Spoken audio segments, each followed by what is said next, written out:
Oi, pessoal, tudo bem? Eu me chamo Manuela, eu sou estudante do Instituto Federal de Pernambuco, do curso de Licenciatura em Química, e foi proposto para nós, no caso para mim e para minha colega Keren, apresentar sobre a bioinorgânica do níquel e do manganês, especialmente sobre eles. E o que é bioinorgânica, né? Antes de tudo, é um ramo da química inorgânica que envolve pesquisas, principalmente sobre como os íons metálicos interagem com o tecido vivo, principalmente por meio de ser feito direto com a atividade enzimática. Eu vou começar falando sobre o níquel e, assim, na tabela periódica nós atualmente temos 118 elementos reconhecidos.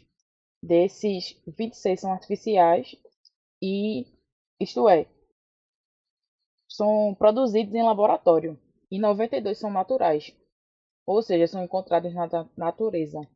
Nesse contexto está o níquel, ele é simbolizado pelo, pelas letrinhas NI na tabela periódica e ele tem um nome, o seu nome deriva da palavra alemã Kupfernickel, em uma referência à nicolita, uma nicolita que é a fórmula química NiAs, pelos mineiros alemães na época de sua descoberta.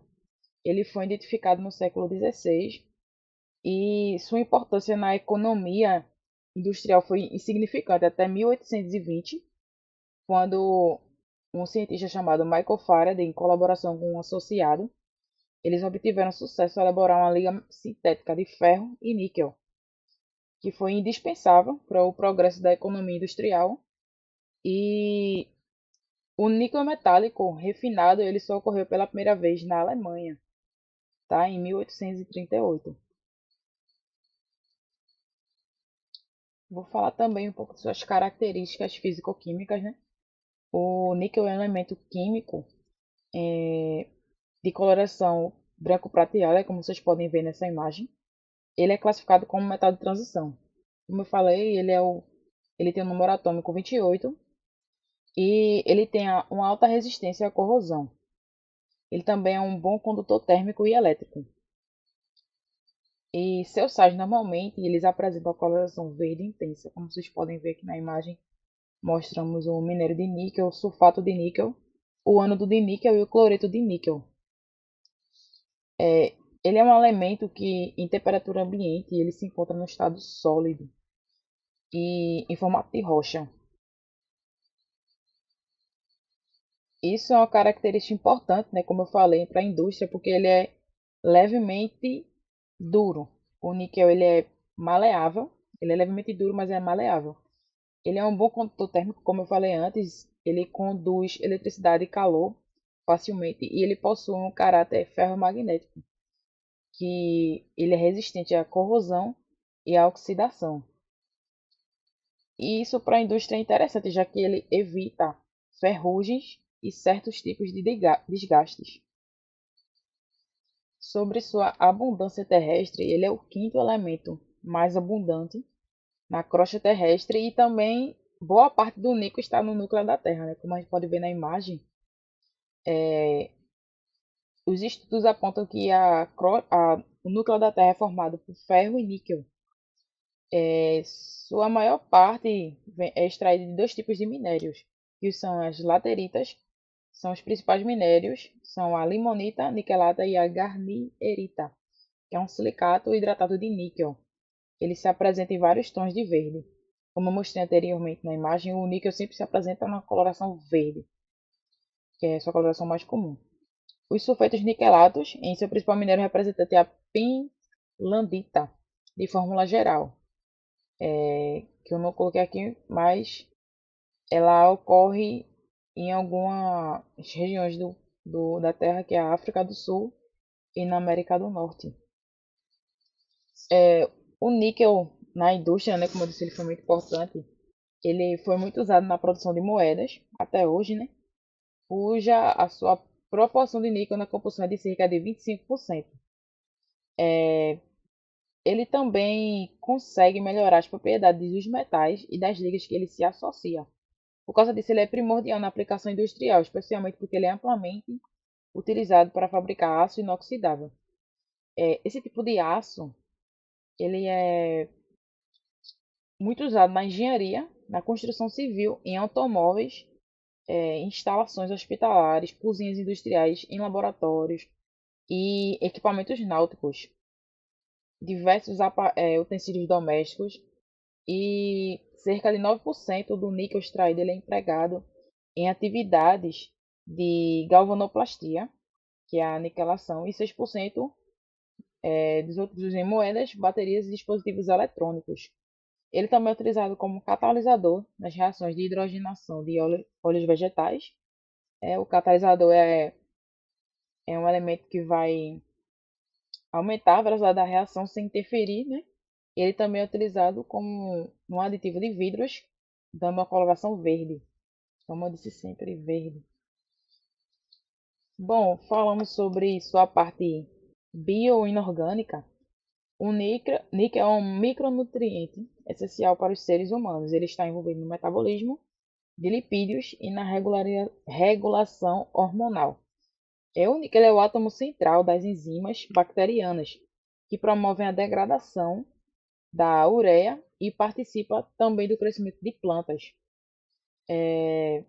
Mesmo sendo um elemento importante para a manutenção da saúde, os níveis de níquel considerados seguros são bastante baixos e não devem superar os 0,05 miligramas por centímetro cúbico. Ele também tem riscos, né? Ele também tem riscos como vários outros elementos. E o contato prolongado com altas concentrações de níquel pode causar uma série de efeitos nocivos que são relacionados à genotoxicidade, que são danos aos materiais genéticos, hematotoxicidade e má formação do feto. Também pode causar danos ao sistema imunológico e desenvolvimento de câncer. Bom, é isso. E minha colega agora fala sobre manganês, tá? Vou passar aqui para ela. Bom dia, meu nome é Keren. Eu vou falar um pouco sobre o elemento manganês.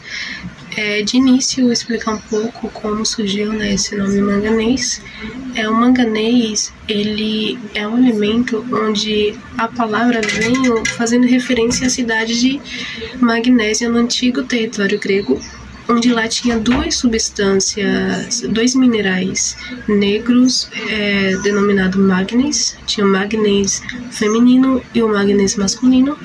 O magnês feminino, ele se atraía com o minério de ferro, denominado magnetita, que é onde vem a surgir posteriormente, né, o termo magnético. E o magnês feminino, ele era muito conhecido porque ele era usado na questão de descolorir vidrarias. Então, com o passar do tempo, esse magnês feminino, ele acabou sendo chamado de magnésia. Posteriormente, como é muito conhecido atualmente, pirolusita e mais ainda dióxido de manganês.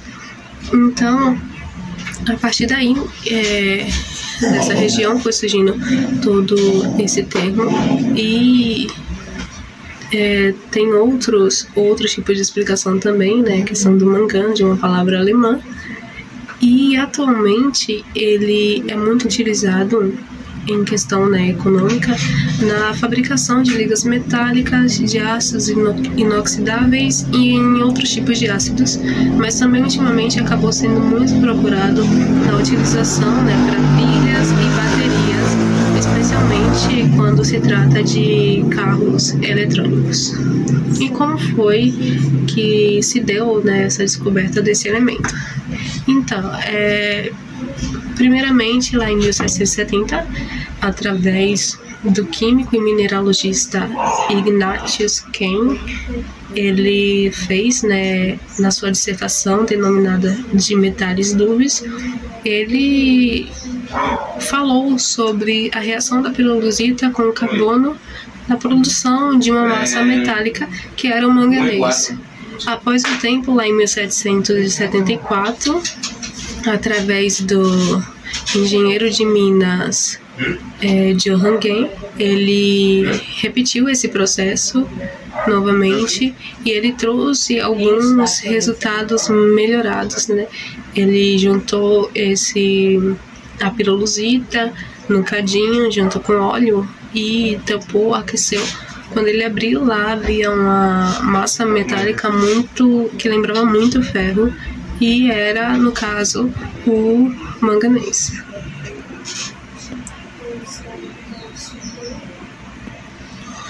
Falando um pouco agora sobre algumas características, né, do manganês.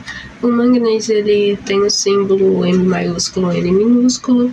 Ele tem um número atômico de 25, né, 25 prótons, 25 elétrons. Uma massa atômica de aproximadamente 55 unidades. E faz parte do quarto período e está no grupo 7. Ele é sólido à temperatura ambiente e é o 12º elemento mais abundante na crosta terrestre. Ele, quando em forma de pó, ele é oxidado, né, levemente pelo oxigênio atmosférico. Em forma maciça, ele se oxida, acredito, quando ele é aquecido levemente, pois ele tem uma característica, né, de ser duro, quebradiço, maciço e bastante reativo. Então, o manganês, ele tem um papel muito importante, né, em todos os organismos, os seres vivos, né, especialmente animais vegetais. Ele é o terceiro elemento mais abundante da nossa dieta. Ele fica atrás apenas do ferro e do zinco. E ele tem sua fonte em cereais, frutas, verduras, legumes, entre outros.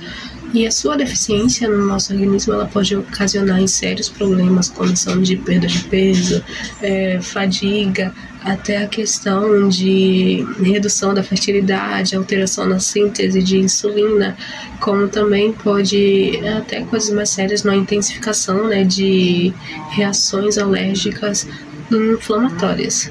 Porém, né, quando ele em maior quantidade no nosso organismo, ele pode começar a atuar como uma neurotoxina, especialmente em pessoas que trabalham de formas expostas, né, a esse elemento.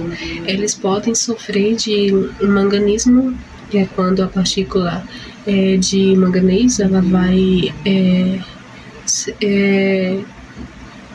atuar, né, e vai ter a oxidação da substância negra, que é responsável pela distribuição da nossa dopamina. E também outro problema, né, que pode vir surgir, né, é a doença de Parkinson, que também se dá através do manganês numa maior quantidade em nosso organismo, e que é a desordem progressiva dos movimentos por conta da disfunção dos neurônios, né, quando também atinge ali a substância negra e que vai fazer esse desdobramento, né, dos neurônios, da questão da dopamina, entre outros. Por fim, como curiosidades, né, eu coloquei aí no slide que a descoberta do cloro ela se deu a partir de uma reação, né, com a piroluzita, né, com dióxido de manganês. E através dessa reação foi que pôde se descobrir o cloro. E outra curiosidade que eu achei super interessante, é uma curiosidade até em questões mitológicas muito utilizada, né, é de um mineral do manganês chamado rhodocrosita. Esse mineral ele tem a coloração rosa e tem o seu nome, né, vindo da palavra grega relacionada à cor de rosa, né, chamam muito de rosa inca. Existem inúmeras histórias mitológicas com esse mineral e essa de rosa inca, né, a gente pode até citar que se dá porque os incas eles acreditavam que a rhodocrosita era o sangue de seus governantes que ficavam presos em pedra e por isso tem essa coloração rosa. Então, existem diversas histórias mitológicas sobre esse mineral, por isso eu trouxe isso, né, e a descoberta do cloro como curiosidades para mostrar. Espero que tenham entendido e desde já agradeço pela atenção.